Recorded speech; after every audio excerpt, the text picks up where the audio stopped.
There's a critical lack of affordable homes to rent and buy, and that's become ever more serious a problem over the last 5 to 10 years. There's 35,000 people, for example, in Birmingham who are on the waiting list.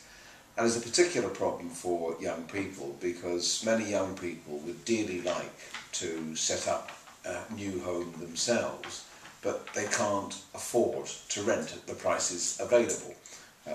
Alternatively, sometimes the available options are bad ones. So, for example, overcrowded accommodation in some of the homes around here that no one would want to live in.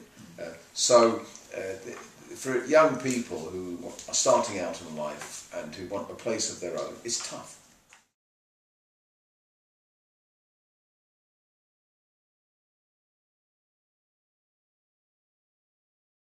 There's the view which says, well, they can look after themselves, can't they? Well, young people do want to, in inverted commas, look after themselves. But as I know from my own experience around here, they also need help to get the first step on the housing ladder. They need help.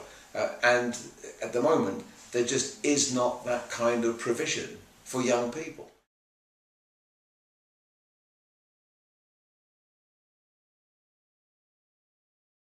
A lack of affordable housing is bad news in terms of a place to live at a price that you can afford.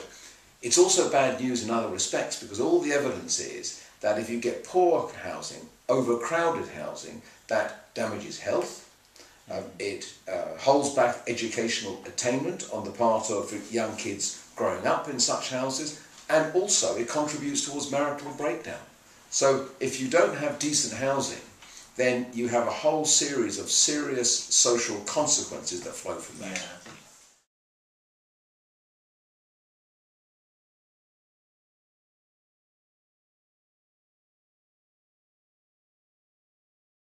One very good way of building Britain out of recession is to put people back to work, to build new homes for people to rent or buy.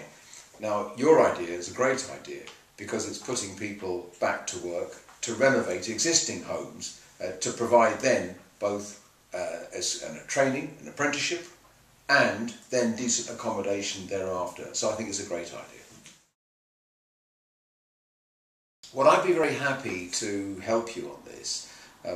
I'd be happy to raise it in the House of Commons. If a delegation of you wanted to come down to London, I will arrange for you to meet with the Housing Minister. What we need to do is for your voice to be heard and to open doors in the corridors of power so that what is a very sensible suggestion can be listened to with the seriousness that it deserves. I'd be very happy to work with you on that.